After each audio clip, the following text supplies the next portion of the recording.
ఈ మధ్య కాలంలో మనం ఎక్కువగా చూస్తున్న కల్చర్ లివింగ్ రిలేషన్. సో ఈ లివింగ్ రిలేషన్ అనేది లివింగ్ రిలేషన్ మెయింటైన్ చేస్తూ మ్యూచువల్గా విడిపోయినప్పుడు ఎట్లాంటి ప్రాబ్లమ్స్ రావు. ఎప్పుడైతే అంటే ఇద్దరికి ఇష్టం లేకుండా విడిపోతారో అప్పుడే మనకి ఈ ప్రాబ్లమ్స్ అనేవి వస్తూ ఉంటాయి. సో అమ్మాయి ఎప్పుడైనా కూడా తన దగ్గర నుంచి అంటే తను కావాలి మ్యారేజ్ చేసుకోవాలి అని అమ్మాయి అనుకున్నప్పుడు కానీ, లేదా ఇంకే సిచ్యువేషన్స్ అయినా కూడా ప్రెగ్నెన్సీ వచ్చినప్పుడు కానీ, ఇట్లాంటి సిచ్యువేషన్స్లో ఎట్లాంటి యాక్షన్ తీసుకోవచ్చు, చట్టపరంగా ఎట్లాంటి కేసెస్ వేయవచ్చు? ఈ లివింగ్ రిలేషన్షిప్ కాన్సెప్ట్ అనేది ఈ మధ్యకాలంలో బాగా పిల్లల దగ్గర వింటూ ఉన్నామ్మా. ఎందుకు అంటే ఈ వివాహ వ్యవస్థ పైన ఒక నమ్మకం పోవడం, లేదా కొన్ని సందర్భాల్లో చాలా కాలంగా ఒకటే ఇంట్లో కలిసి ఉండడం, ఎకనామికల్గా వాళ్ళు ఈ వేరే దేశాల్లో ఎక్కువగా వింటూ ఉండేవాళ్ళం మనం ఈ లివింగ్ రిలేషన్షిప్. అనేక కారణాలు, రెంట్ షేర్ చేసుకోవడానికి కలిసి ఉండడం, లేకపోతే ఆఫీస్లో కలీగ్స్గా ఉండి ఒకటే హాస్టల్లో ఉండడము, వాళ్ళ క్వార్టర్స్లో ఉండడం, ఇలాంటి అనేక కారణాల వల్ల కూడా మనం ఈ మధ్య ఈ లివింగ్ రిలేషన్షిప్ కల్చర్ అనేది మన దగ్గర కూడా చాలా ఎక్కువగా చూస్తున్నాం. అయితే ముఖ్యంగా తెలుసుకోవాల్సింది ఏంటి అంటే, చాలామందికి ఒక అపోహ ఉంటుంది, లివింగ్ రిలేషన్షిప్ అని దేన్ని అంటాము అంటే 2 రోజులు ఉంటే కూడా లివింగ్ రిలేషన్షిప్పా, లేదా ఏదైనా స్టిప్యులేటెడ్ టైం ఉన్నదా, ఇంతకాలం ఉంటేనే లివింగ్ రిలేషన్షిప్ కింద మనం కన్సిడర్ చేయొచ్చు అనేది ఏదైనా ఉందా అనేది చాలామందిలో ఒక అపోహ ఉంటుంది. అంటే ఒక అనుమానం, దేన్ని అంటాం మనం లివింగ్. ఇప్పుడు ఒక 1 వీక్ కలిసి ఉన్నారనుకోండి, లివింగ్ రిలేషన్షిప్ అని అనలేము. Even though they are in relationship, దాన్ని లివింగ్ రిలేషన్షిప్ అనలేము. ఎప్పుడో ఒకసారి they have relationship, they stay for 2-3 days, దాన్ని లివింగ్ రిలేషన్షిప్ అని అనలేము. లివింగ్ రిలేషన్షిప్ అంటే ఏంటి అని అంటే, ఒక ఆడ ఒక మగ ఇద్దరు కూడా కొంతకాలం, అంటే సొసైటీలో వాళ్ళిద్దరినీ చూసినప్పుడు వీళ్ళిద్దరూ భార్యాభర్తలేమో అనే ఒక అనుమానం కలిగించే విధంగా కనుక వాళ్ళ జీవనం కొనసాగిస్తున్నట్టు అయితే దాన్ని మనం లివింగ్ రిలేషన్షిప్ అంటాం. అంటే ఏదో 4 రోజులు ఉన్నారు, 5 రోజులు ఉన్నారు, ఒక నెల రోజులు ఉన్నారు అంటే దాని లివింగ్ రిలేషన్షిప్. ఎక్కడ కూడా లివింగ్ రిలేషన్షిప్ అంటే ఇది అని ఒక డెఫినేషన్ లేదు. ఎక్కడ కూడా ఇంతకాలం ఉంటే ఇది లివింగ్ రిలేషన్షిప్ కింద వస్తుంది అని ఎక్కడ కూడా చెప్పలేదు. కానీ మనకి చాలా కేసెస్లో కోర్ట్స్ ఏమన్నాయంటే, ఎక్కడైనా కూడా ఇద్దరు కలిసి ఉన్నారు అని అంటే వాళ్ళు కలిసి ఉన్నటువంటి కాలంతో పాటుగా సొసైటీలో వాళ్ళిద్దరినీ కూడా భార్యాభర్తల కింద చూసినట్టు ఉండాలి. అంటే చాలా కాలం నుంచి కలిసి ఉన్నారండి వాళ్ళిద్దరు భార్యాభర్తలు అనుకుంటా, ఈ రకంగా వింటూ ఉంటాం మనం. అంటే వాళ్ళ యొక్క వ్యవహార శైలి బయట ప్రజలకు భార్యాభర్తలేమో అన్న ఒక ఆలోచన కలిగించినప్పుడు దాన్ని మనం లివింగ్ రిలేషన్షిప్ కింద కన్సిడర్ చేయొచ్చు.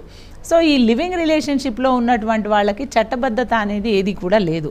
అంటే కేవలం మనం ఇన్ని చట్టాలలో చూసుకున్నట్టు అయితే ఒక్క డొమెస్టిక్ వైలెన్స్లో మాత్రమే ఈ లివింగ్ రిలేషన్షిప్ని మన వాళ్ళు రికగ్నైజ్ చేయడం జరిగింది. అంటే మానిటరీ బెనిఫిట్స్ కానివ్వండి, వేరే ఏ రిలీఫ్స్ అయినా కూడా మనకి డొమెస్టిక్ వైలెన్స్లో ఉన్నటువంటి రిలీఫ్స్ ఏవైతే ఉన్నాయో అవన్నీ కూడా లివింగ్ రిలేషన్షిప్లో ఉన్నటువంటి మహిళ కూడా కోరుకునేటువంటి పొందేటువంటి అవకాశం కలిగించారు మనకి డొమెస్టిక్ వైలెన్స్లో.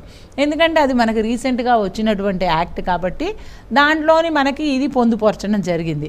కానీ అంతకుముందు ఉన్నటువంటి చట్టాల్లో దేంట్లో కూడా ఈ లివింగ్ రిలేషన్షిప్ అనే దాన్ని అంశాన్ని తీసుకొని రాలేదు. సరే, ఆ రోజుల్లో లివింగ్ రిలేషన్షిప్ అనే కాన్సెప్ట్ లేదు కాబట్టి. కానీ ఈరోజు మనం చూసినట్టయితే కేవలం ఒక డొమెస్టిక్ వైలెన్స్ కింద వాళ్ళకి కావాల్సినటువంటి వాళ్ళు రిలీఫ్స్ పొందొచ్చు తప్పిస్తే వాళ్ళకి లీగల్ బెనిఫిట్స్ అనేటివి ఏవి కూడా మనకి వాళ్ళకి వర్తించవు. ఎందుకంటే వివాహం చేసుకున్నప్పుడు వాళ్ళని భార్యగానో భర్తగానో గుర్తించడం జరుగుతుంది. లివింగ్ రిలేషన్షిప్లో ఉన్నప్పుడు వాళ్ళు ఎంతకాలం కలిసి ఉంటారు, వాళ్ళు తర్వాత విడిపోయి ఎవరు పెళ్ళిళ్ళు వాళ్ళు చేసుకుంటారా, లేకపోతే ఇద్దరు కూడా టైంపాస్ కోసం కలిసి ఉంటున్నారా, నిజంగా ప్రేమపూర్వకంగా కలిసి ఉంటున్నారా, ఇలాంటివి ఎవరికి కూడా మనకు తెలియదు. కానీ ఇదే లివింగ్ రిలేషన్షిప్లో వాళ్ళిద్దరూ కనుక ఒకరి మీద ఒకరు టార్చరు లేకపోతే హెరాస్మెంట్కి గురైనప్పుడు ఏ చట్టం కింద వెళ్ళి ఆశ్రయించాలి అంటే దానికి కూడా లేదు. ఎందుకంటే వాళ్ళు చట్టానికి వ్యతిరేకంగా, అంటే చట్టం రికగ్నైజ్ చేయలేదు లివింగ్ రిలేషన్షిప్ని, అయినా కూడా చట్టానికి వ్యతిరేకంగా వాళ్ళు కొనసాగిస్తున్నారు కాబట్టి అటువంటి జీవనాన్ని వాళ్ళకంటూ చట్టం ఈ రోజు వరకు అయితే ఎట్లాంటి చట్టం కూడా లేదు. కానీ ఎవరైతే మహిళ లివింగ్ రిలేషన్షిప్లో ఉండి ఆ పార్ట్నర్తోని హెరాస్మెంట్కి గురవుతారు, అవుతుందో, లేకపోతే అతను ఇంట్లో నుంచి గెంటి వేయడము, లేకపోతే ఆమె పైన టార్చర్ చేయడం, వాయిలెన్స్ చేయడము, ఇలాంటివి ఏవైనా ఉన్నప్పుడు తను డొమెస్టిక్ వాయిలెన్స్ కింద అప్రోచ్ అయ్యేటువంటి అవకాశం ఉంటుంది. కానీ అదే పురుషుడు కనుక ఆ లివింగ్ రిలేషన్షిప్లో ఉన్నటువంటి మహిళ కనుక అతన్ని మోసం చేసినట్టు అయితే ఎలాంటిది కూడా లేదు. ఎందుకనంటే సొసైటీ దాన్ని ఈరోజు కూడా యాక్సెప్ట్ చేసే స్టేజ్లో లేదు. అరాకొర మనం చూస్తూ ఉంటాం తప్పిస్తే ఇలాంటి కేసెస్ కంప్లీట్గా యాక్సెప్టెన్స్ అనేది మనకి ఇంకా సొసైటీ నుంచి రాలేదు. కాబట్టి లివింగ్ రిలేషన్షిప్లో ఉండాలి లేదా లివింగ్ రిలేషన్షిప్లో ఉన్నాము అనుకున్న వాళ్ళు చాలా జాగ్రత్తగా ఉండాలి. అది వైఫ్ అండ్ హస్బెండ్ అనుకోండి, వాళ్ళ సర్వీస్ రికార్డులోనో లేకపోతే వాళ్ళు పనిచేస్తున్నటువంటి ప్లేస్లో మెరైటల్ స్టేటస్లో మ్యారీడ్ అని చెప్పి భార్య పేరు లేకపోతే పిల్లల పేరు ఎంటర్ చేయడం జరుగుతుంది. వాళ్ళు లీగల్ హెయిర్స్ అవుతారు వాళ్ళు. కానీ ఇక్కడ లీగల్ హెయిర్స్ అని చెప్పుకోవడానికి ఆ భార్య రాదు. ఎందుకంటే భార్య అనే డెఫినేషన్లోకి లివింగ్ రిలేషన్షిప్లో ఉన్నటువంటి స్త్రీ రాదు. ఇంకా మనకు అలాంటి చట్టాలు ఏవి కూడా లేవు. మరి ఆయన చనిపోవడమో లేకపోతే ఆమె చనిపోవడమో లేకపోతే వాళ్ళకి ఏమన్నా అవ్వడమో ఉంటే మరి నెక్స్ట్ వీళ్ళకి లీగల్ హెయిర్షిప్ అనేది వచ్చే అవకాశాలు అయితే లేవు. మరి ఏ రకంగా వీళ్ళు బెనిఫిట్ పొందుతారు?